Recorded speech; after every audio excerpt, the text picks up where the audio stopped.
good evening once more. It's another Tuesday. Thank you for tuning in. It's pretty interesting how we have done 20 weeks. This is our 20th week. This started like a joke. I remember 2nd of January, I posted on my wall that I was going to be sharing my life, experiences, as well as the next big chapter of my life, in the full glare of special people. And week on week, we have been having Tuesdays with a Mental Catalyst.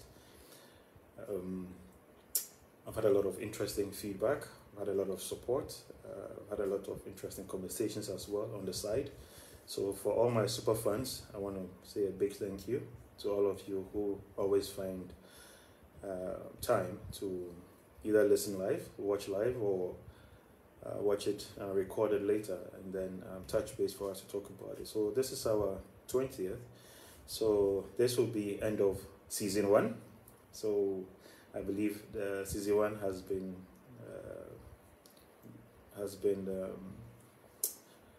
it's been 20 sessions that comprised of season 1. So I think this will be the end of season 1. Then the next big chapter starts from season 2. I remember very well some of my favorite shows, whether it's Power or Vikings and the rest. After each season, you have to wait 6 months or a year sometimes before you get the next release. And it's always challenging when you have to wait. But in our case, we don't have time to waste. Time is not on our side.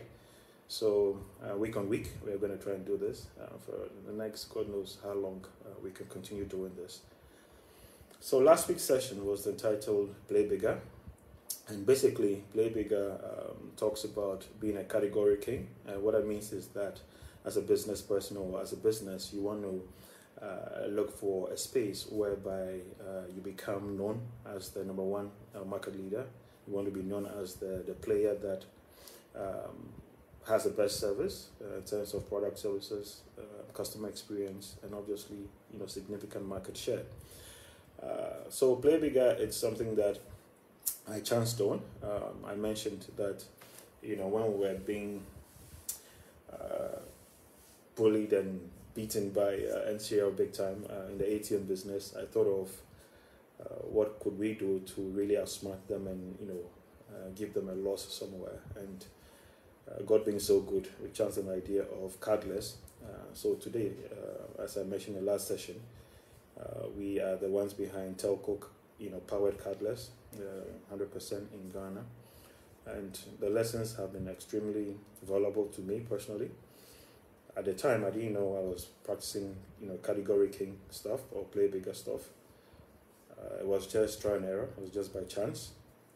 But what that meant was that when we did it, now we had the opportunity to work with big banks that we never had access to, prior to the cardless business. Because we didn't really have much to offer them. They had, stuff from our competitors. But when we did cardless, they didn't have anywhere else to go to get it, but to come to us. So through that, we got the very big banks, and to date, we still work with them. So as business, you always want to look out for that special space, that blue ocean, where you can go in there, be the category king. I also mentioned how, when Amazon started, it also started with books. So anybody who really wanted to buy books, especially in the West, in America, and other markets, the first place they'll go to is Amazon to buy books. So people have known Amazon as a place that can buy books. Then after that, they started adding everything, and today Amazon is an everything store. If you take, if you want to hail a taxi today, you think about Uber, and now you have Bolt, and you have Django, and you have the rest, right? So you have category kings who create these spaces, go in there and own it, and then make sure that they continue to lead it. So they don't just go in there, own it, and sleep, but they're continuously innovating and moving forward. It's the same for Airbnb, right? If you're traveling, you want a quick stay somewhere, you don't want it to be a traditional typical hotel, you can just get an Airbnb somewhere and you're good to go. So as businesses, you want to look out for those spaces. When you find yourself in a market where you're competing, the red ocean then becomes a commodity, and all you can really differentiate with is sometimes prices and maybe your brand security and comfort and trust and stuff like that. But you want to see how you can always be ahead of the pack by being extremely innovative You also want to do things that people cannot easily copy. You want to do things that barriers to entry are very, very high. So for us, in terms of myself and my businesses, we've realized that anything we have to do going forward is got to be, play bigger. We are no more going to do the village stuff anymore. We are going to look at the global challenges, global opportunities.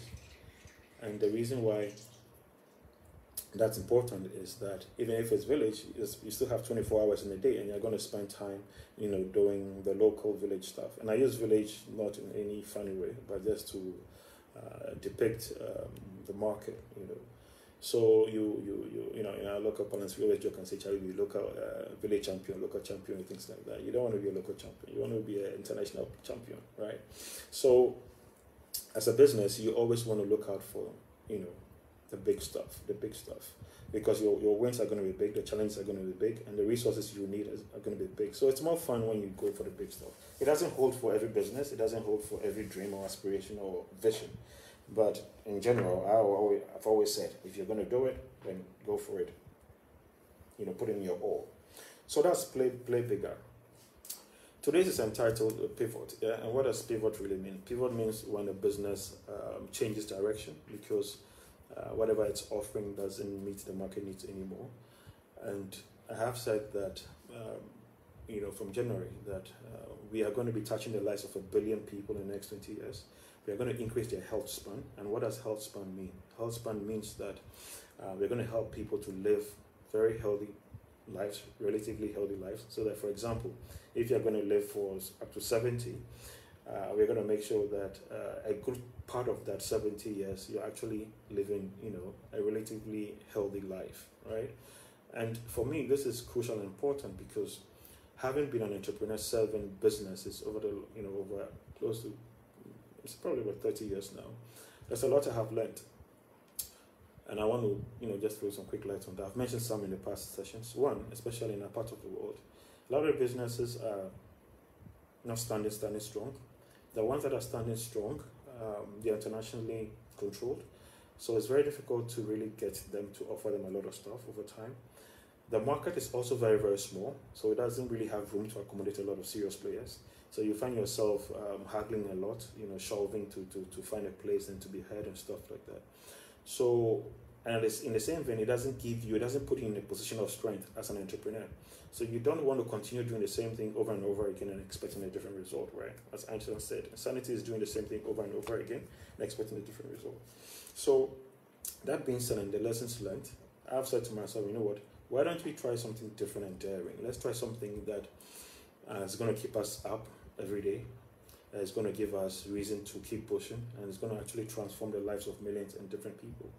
So this birthed the idea of the mental catalyst every Tuesday, whereby I come and I have an interesting session with you guys. So the first season, the first part has been about my personal story, and then my business story as well. The next chapter is really going to be about the 1 billion healthy lives. Now, what does that mean? The end goal primarily is this.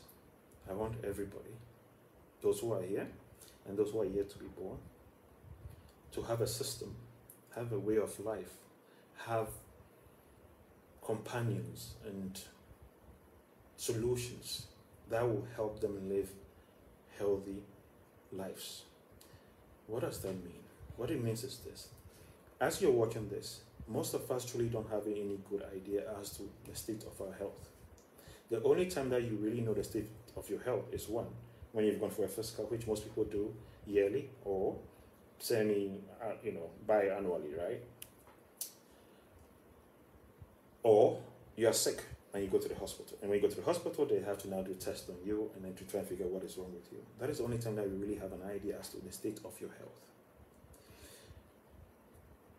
Last Friday, I lost another of my ex-employees, one that started my office in Chennai for me.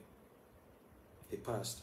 He was hospitalized for a month in a hospital due to COVID, and he passed last week. He had underlying conditions. A lot of people have underlying conditions and they don't know what it is. And even if they do, they don't really have access to a lot of resources to address it. So what we seek to do is to build a platform that is going to help people have a good idea as to the status of their health on a daily basis.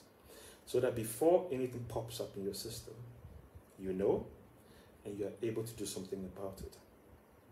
Health and our body parts and our organs and stuff like that are not easily replaceable, just like compared to the parts of a car.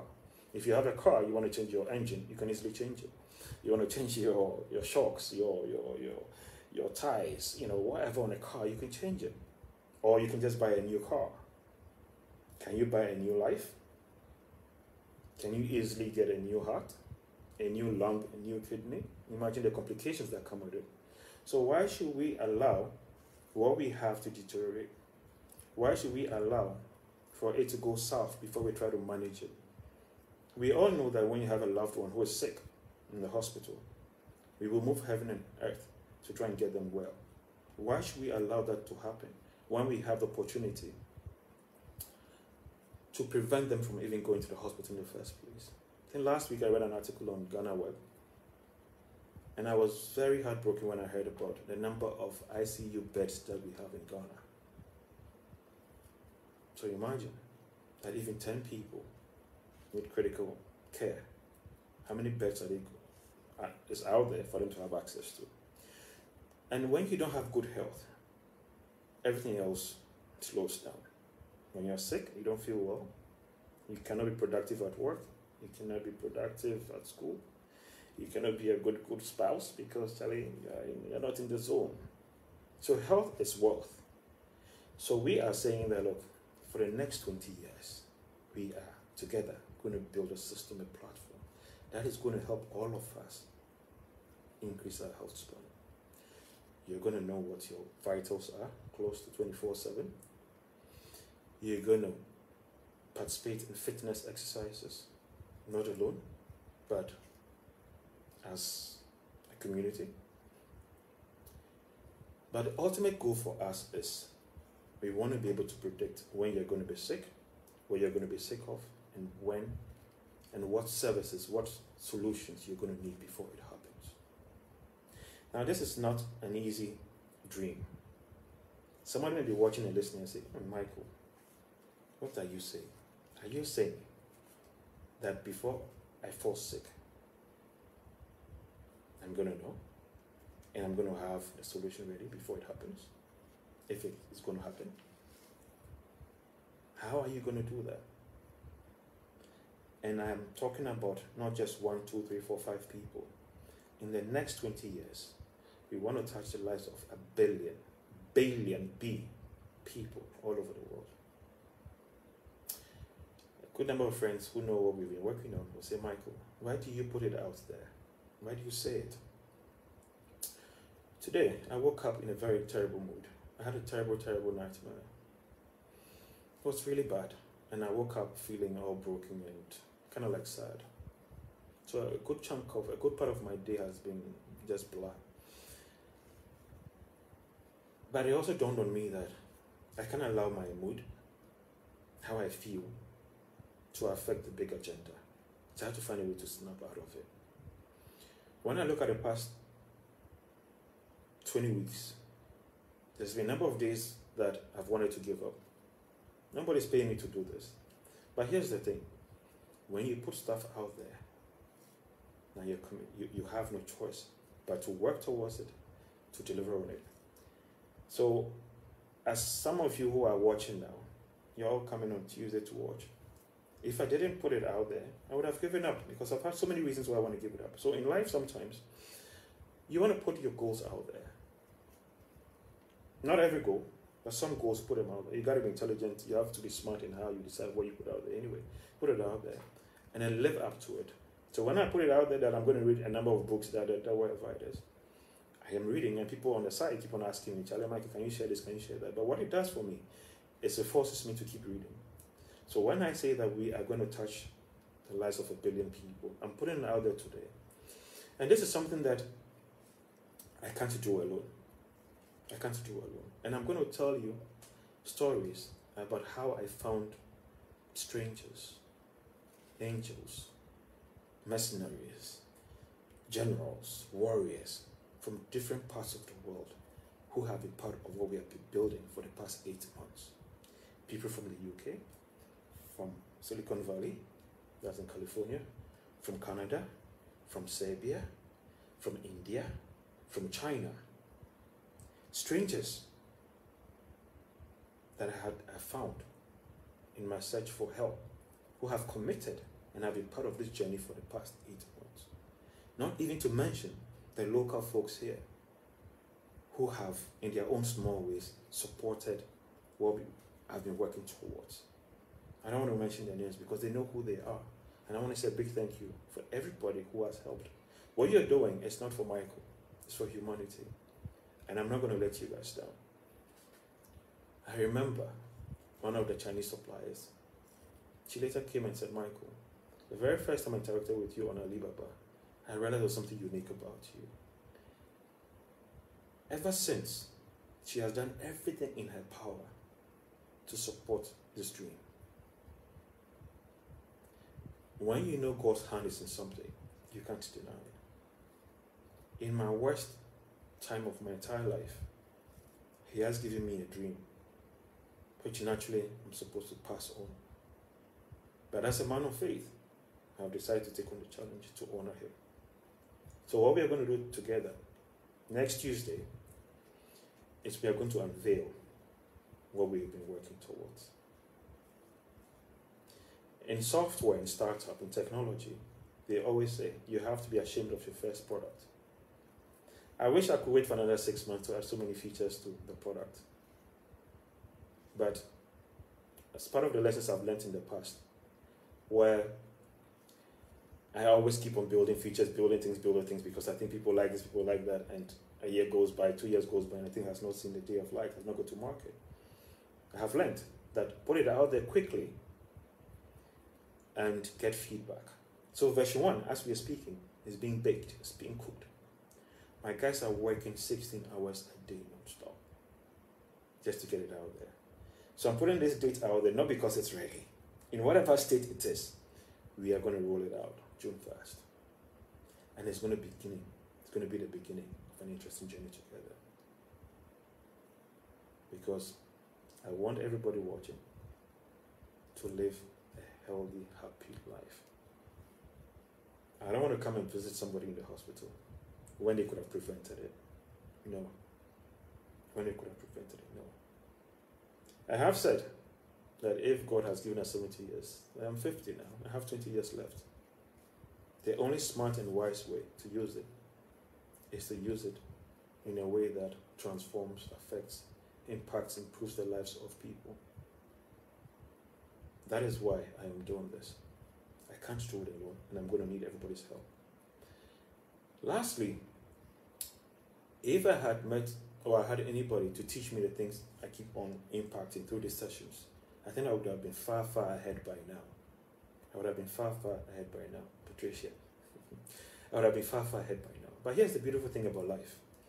If you're a person of faith, God does not make mistakes. So whatever you're going through, there are lessons in all of them. And I have been learning. Some are torturous and painful. Some are humiliating. Let me be honest, there are days when I have to be fed.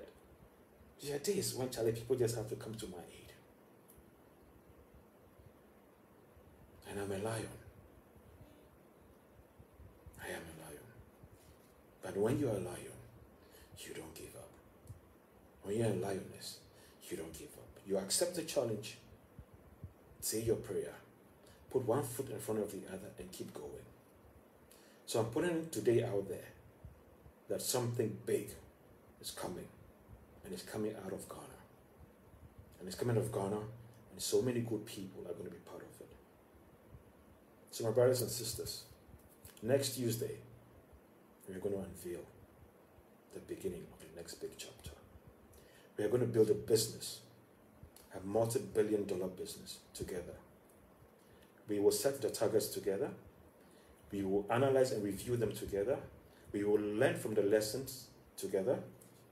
Where we fail, we will laugh and we will learn.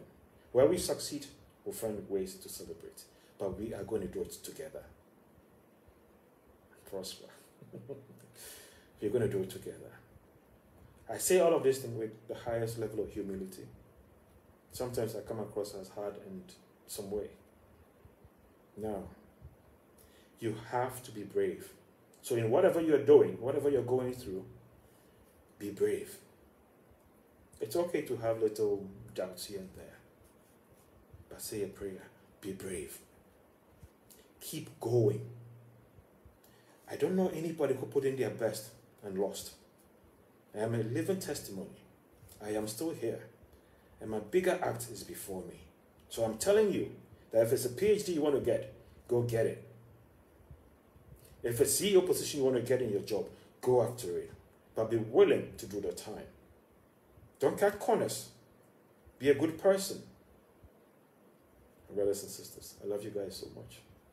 Next Tuesday, we're going to have fun. Thank you so much for all that you have done for me. I can't thank you guys enough. But when tomorrow you live longer and healthy, come back and say, Michael, Charlie, you do well. Peace out. Bye-bye, guys.